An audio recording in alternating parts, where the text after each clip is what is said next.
So we're going to have a look at the irregular verbs in present tense.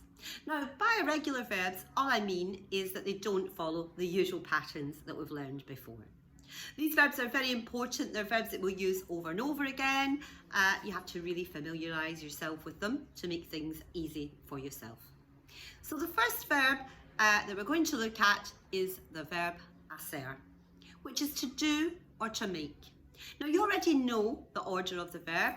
I, you, he, she, usted, we, all of you, they. So there are 6 forms. The first person of the verb hacer is hago, H-A-G-O. Haces, H-A-C-E-S. Hace, H-A-C-E. Hacemos, H-A-C-E-M-O-S. Hacéis, H-A-C-E with the accent, I-S. And hacen, H-A-C-N. So let's try and chant the verb out together. Hago, haces, hace, hacemos, hacéis, hacen.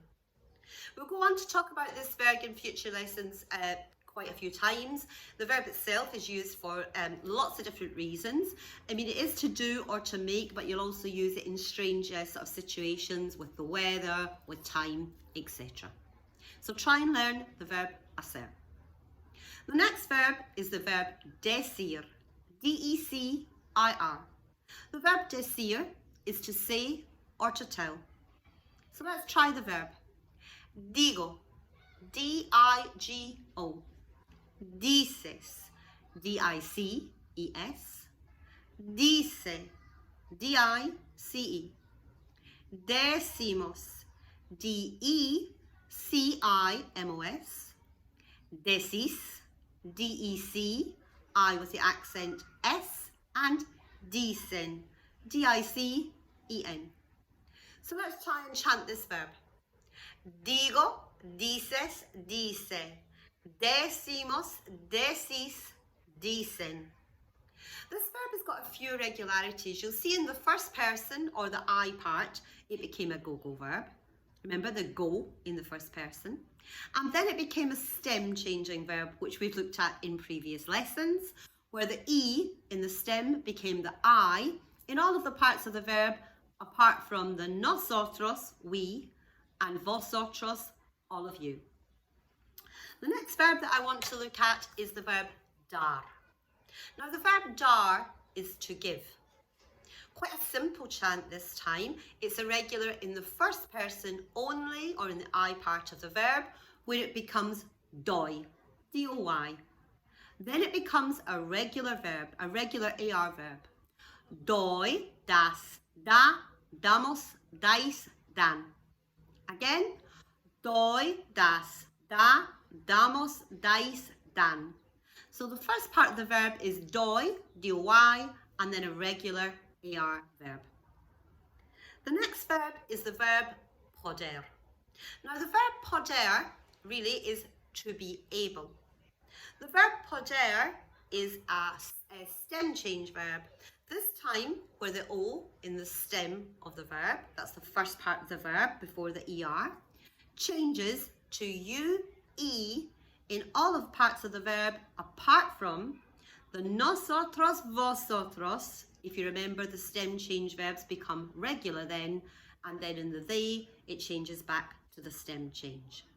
So this verb is puedo, P-U-E-D-O. Puedes, P-U-E-D-S. Puede, P-U-E-D-E. Back to being regular. Podemos, P-O-D-E-M-O-S.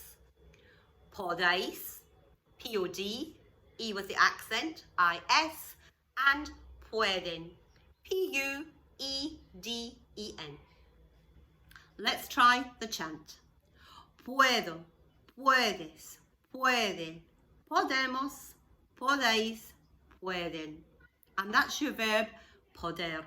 Now, poder is very often followed by the full verb or the infinitive. I am able, for instance, I am able to speak English. Puedo hablar inglés. The next verb I want to look at is salir. S-A-L-I-R.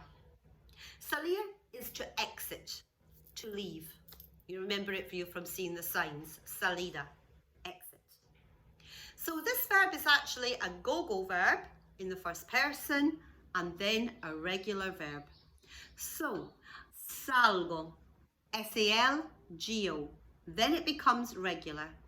Sales, sale, salimos, salís, salen. Let's try the chant together. Salgo, sales, sale, salimos, salís, salen. Try to learn the verb salir. It's an important verb and will be used lots of times. The next verb is actually the opposite. The verb venir, V-E-N-I-R. Now this verb means to come. Very similar to the verb tener that we've looked at in lots of other lessons. It has a similar translation. So the first person, vengo, V-E-N-G-O. Then it becomes a stem change verb with the E in the stem, in the ven, becoming I-E. And remember, with stem change verbs, in the nosotros, vosotros, we go back to a regular conjugation of the verb. So, vengo, vienes, viene, venimos, venís, vienen. Again, vengo, vienes, viene, venimos, venís, vienen. That's the verb to come. And if you think back to the verb tener, tengo. Verb venir, vengo. Verb tener, tienes. Verb venir, vienes. So very, very similar. Now, we're left with two verbs. And these verbs seem to cause a lot of trouble. So we have the verb oír, O-I-R, oír. Oír is to hear. Now this verb is completely irregular. Again, a go-go verb, oigo, O-I-G-O. But in the translation, in the conjugation, it actually goes to a Y in all parts of your verbs, apart from the nosotros, vosotros, where it picks up the I again. So, oigo, O-I-G-O. Oyes, O-Y-E-S. Oye, O-Y-E. Oímos, O-I-M-O-S. Oís, O-I-S. Oyen, O-Y-E-N. And the last verb is the verb ver, to see. Again, irregular in your first person. It keeps the E. So it's veo, V-E-O. Veo, ves, ve, vemos, veis, ven. So again, only the first person keeps the E. Veo, ves, ve, vemos, veis, ven. Try to learn these irregular verbs because it will really make your life so much easier and make things so much simpler when you're trying to have a conversation or do a translation.